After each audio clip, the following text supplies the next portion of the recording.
জাহান্নামীদের কাতারের ভিতর দিয়া এক লোক যাইবে, তখন জান্নাতি জাহান্নামী লোকদের জিজ্ঞাসা করিবে।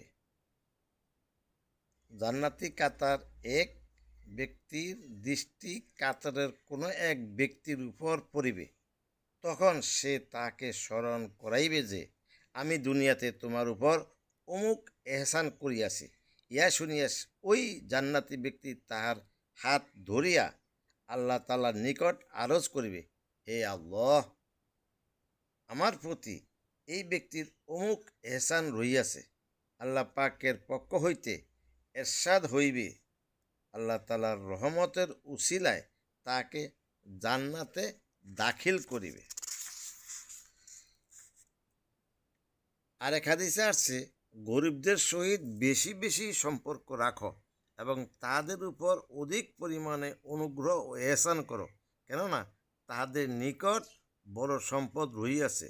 কেহ আরজ করিল, ইয়া রাসূলুল্লাহ, ওই সম্পদ কি? হুজুর সাল্লাল্লাহু আলাইহি সাল্লাম বলিলেন, তাহাদের কিয়ামতের দিন বলা হইবে, যে ব্যক্তি তোমাদেরকে একটি রুটির টুকরাও খাওয়াইয়াছে, অথবা পানি পান করাইয়াছে, অথবা কাপড় দিয়াছে, তাহাকে হাত ধরিয়া জান্নাতে পৌঁছিয়া দাও। তো ভাই, সব কথা আমরাই শুনি, কিন্তু আমল আমাদের কম, কিন্তু আমল করতে হইব। তাহলে এই লাস্টের হাদিসে কি বোঝা গেল? আমরা যদি দুনিয়াতে কাউকে চাউল, টাকা পয়সা, খানা পানি, সাহায্য রকমের যা আছে সব যদি করি, কিয়ামতের মাঠে আমরা আটকাইয়া গেলে ওই উসিলায় আমরা জান্নাতি হব। তো এই জন্য দুনিয়াতেই আমরা মানুষের একরাম করব, সেবা করব, বিপদ আপদে সাহায্য সহযোগিতা করব। তাহলে আখেরাতে আমাদের নাজাত পাওয়ার সম্ভাবনা 100-তে 100।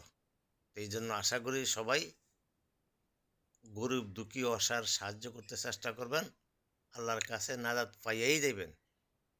আর এই হাদিসগুলা ভাই দয়া করিয়া শেয়ার করিয়া দিবেন, যাতে অন্য ভাই জানতে পারে।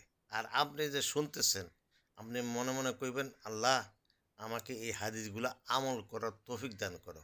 তাহলে আমি যে কষ্ট করে দিতেছি, আমি তো সওয়াব পাবই।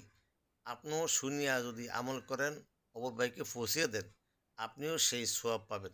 দুনিয়া ভাই ইবাদতের জায়গা, সওয়াবের জায়গা। হেলায় ফেলায় ভুল করবেন না, ভুল করলে আখেরাতে